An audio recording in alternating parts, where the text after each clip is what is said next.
La famille, c'est vétéran pour l'épisode 4 de TGS et là je vais rejoindre le frérot, boxeur. je parle beaucoup, suis-moi.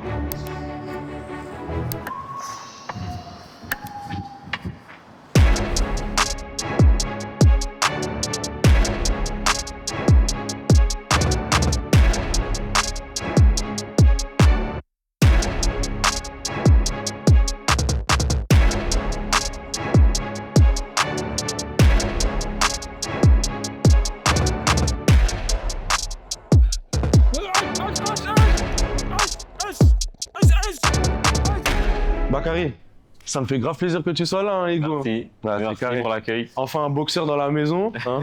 Moi j'en avais marre des footeux et des basketteurs. Là. Bah écoute, pour les gens qui peut-être ne te connaissent pas, est-ce que tu peux te présenter en quelques mots? Oui, bien sûr. Je m'appelle Diallo Bakary, j'ai 22 ans. J'ai grandi à Garges-les-Gonesse. Aujourd'hui, je suis boxeur professionnel à Noisy-le-Grand. Est-ce que tu as toujours été un passionné de boxe? Parce que, en vrai, tu connais, là où j'ai grandi, en tout cas, ils voulaient tous faire soit du rap, soit du foot. T'as capté? Ouais. C'était pas trop la mode de faire de la boxe. Donc, comment ça t'est venu l'idée un peu de devenir? Bah, moi, je vais te dire la vérité. C'était ni la boxe, ni le foot. J'étais à l'école, j'étais en élément perturbateur dans ma classe, tu vois. Et ma prof principale, elle m'a dit, ouais, il faut que tu te canalises, il faut que tu fasses un sport de combat. Je suis parti au foot, moi, parce que tous mes potes, ils étaient au foot. Finalement, j'ai pas été pris aux détections. Ok. J'étais trop nul. Le deuxième sport qu'il y avait dans ma ville, tu vois, c'était la boxe et c'était celui qui était le plus près de chez moi. Ok. Moi, je pouvais y aller à pied tranquille et voilà, je suis parti à la salle de boxe et franchement, le premier jour, ça s'est bien passé. Ok. Donc ça a suivi. Hein. Et t'as kiffé, genre, dès le Ouais, premier j'ai jour, kiffé, tu j'ai t'es dit, kiffé. Bon, je te dis pas que j'étais passionné de boxe, j'étais pas en mode ouais, faut que je fasse absolument de la boxe ou quoi.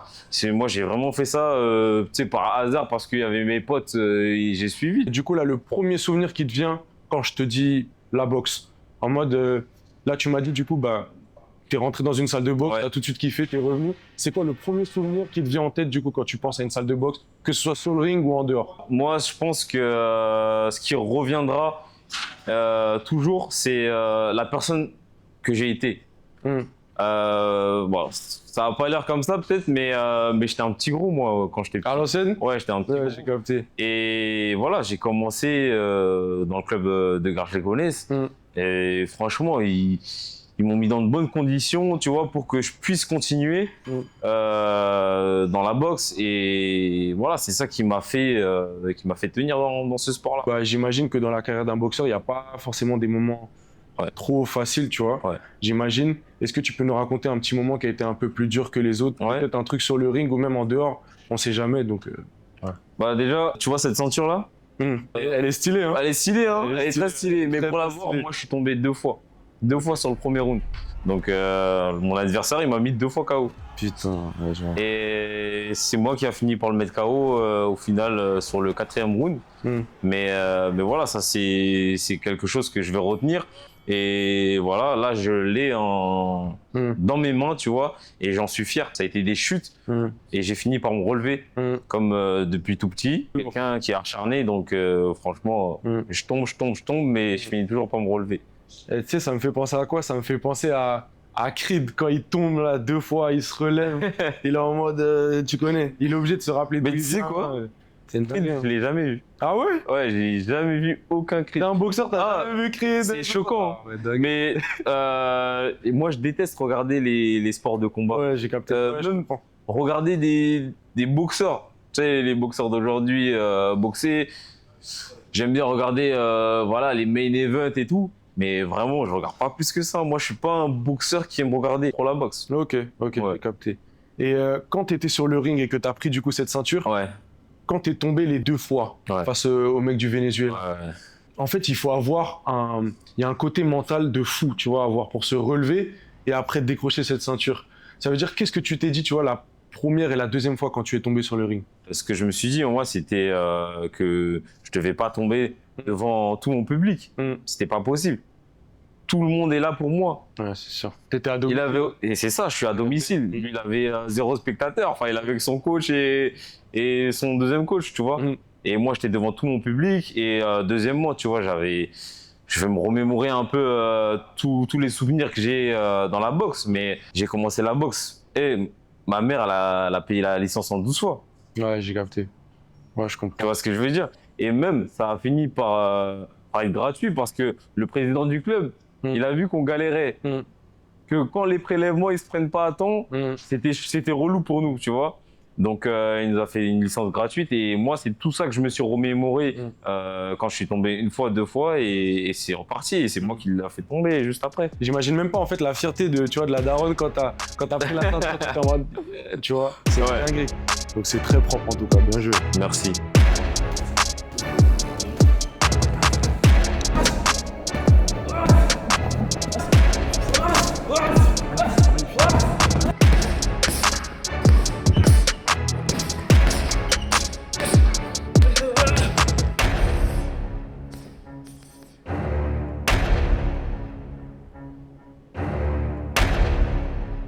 Est-ce que tu peux nous raconter ton passage de amateur à pro? Comment ça s'est fait tout ça? Ah, ça s'est fait très rapidement, tu vois.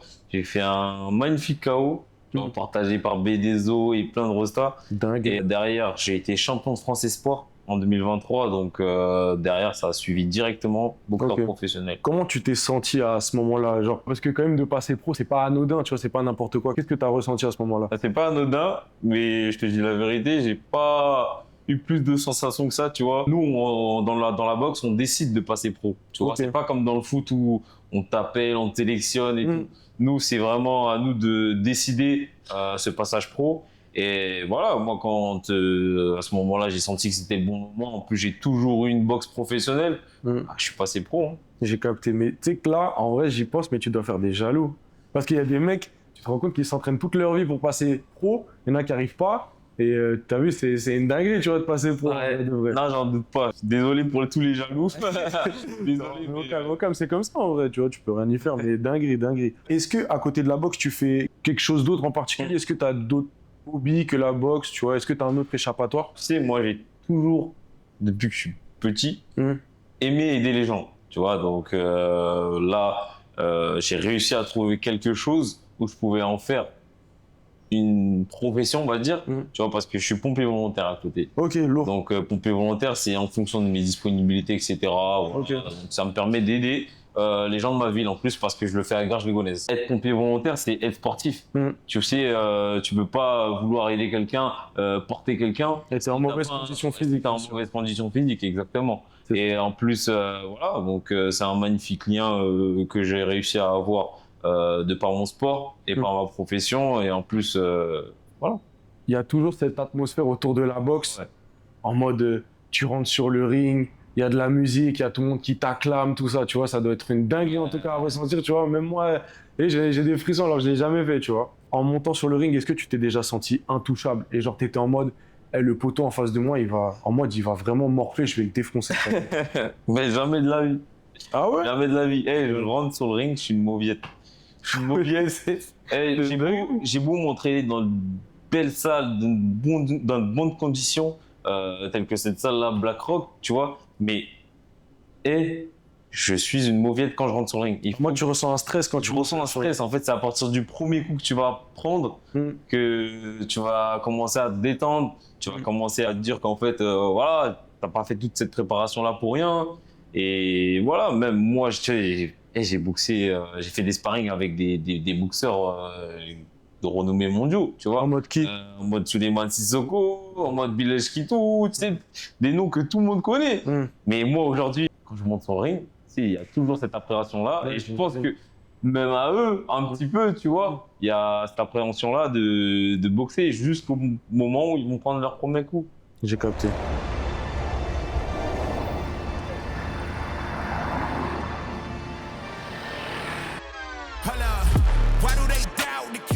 Bon, Bakary, en 2026, on va pas se mentir, dans tous les sports, hein, les professionnels, enfin en tout cas les sportifs de haut niveau, ils sont obligés, tu vois, de mettre un peu leur backstage, tu vois, de préparation de match ou de combat ou de peu importe sur les réseaux sociaux. Obligatoire. Toi, quelle place ont les réseaux sociaux maintenant dans ta carrière?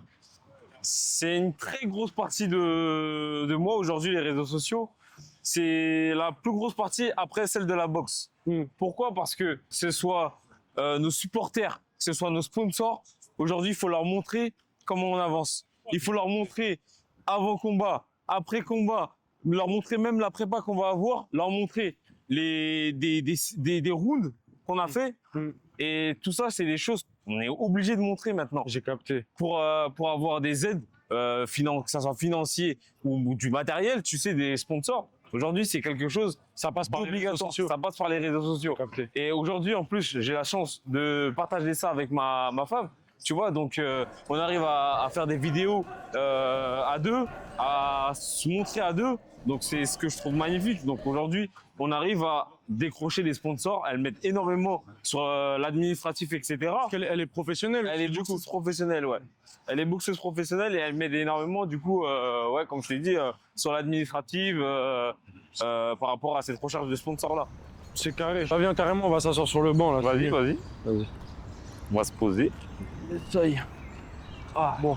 J'avais une petite question pour toi là. Ouais, dis-moi. Si là, en face de toi, tu avais le pouvoir de parler au Bakary quand il était adolescent, 14-15 ans, qu'est-ce que tu lui donnerais comme conseil, que ce soit dans la boxe Ouais. ou sur la vie en général? Bakary, apprends à faire les choses pour toi. Apprends à écouter les autres, à te donner aux autres, mais sans te priver, toi, de faire certaines choses, tu vois. En gros, toi, tu t'occupais beaucoup plus, tu te souciais beaucoup plus du problème des gens plutôt que des tiens. Exactement, Ouais, c'est un peu trop ça. Ça, ces conseils-là que je lui donnerais à ce Bakary-là, pour qu'il essaye de devenir performant, en tout cas dans tout ce qu'il fait. Et voilà. Ah bah, c'est très bien. Là, regarde, on arrive bientôt à la fin de TGS, de ton épisode. Et c'est toi la star aujourd'hui, c'est toi qui as le mot de la fin. Ah ouais? Je t'en prie. Tu me laisses ça, ok. Approche-toi. Ce que je vais te dire, retiens-le bien, ok? Si tu veux quelque chose, tu peux l'avoir. Donne-toi les moyens et tu y arriveras. C'était clair, net, précis, j'aime trop. Mon gars, merci pour tout. Merci à toi. Ça m'a fait grave plaisir de t'avoir aujourd'hui. Ça m'a régalé. Et on s'attrape la prochaine direct. Allez. Ça marche. Au plus. La famille, c'est la fin de l'épisode 4 de TGS avec Bakary Diallo, le boxeur le plus chaud de Beriz de la capitale. Un grand remerciement à la marque Selda et à la salle de sport le Black Rock. On s'attrape pour un prochain épisode de la famille. Gras,